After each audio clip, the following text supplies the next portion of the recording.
All right, let's get into a pretty wild story. It's a move from Honda that's really turning heads. Get this. Honda is actually shipping 2 US-built cars back home to Japan. A total reverse import.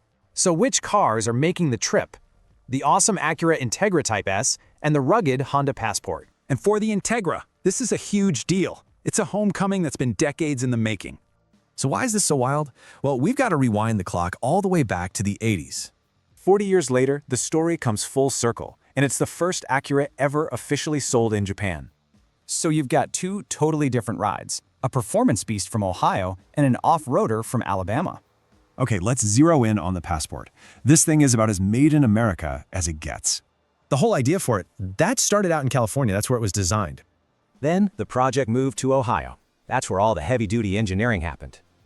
And the final piece of the puzzle? It all comes together down in Alabama, where they're built.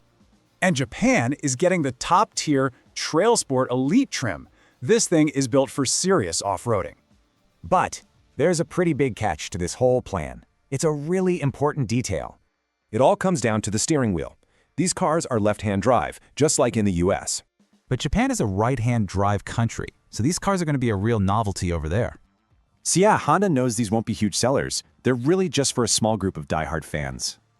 So when is this all happening? When will we actually see these American-made Hondas in Japan? Well, the whole thing kicks off in 2026. That's when these historic exports are scheduled to start. It's a really interesting move from Honda, but is it just a weird one-off or something bigger? Stay tuned for more automotive news, and goodbye.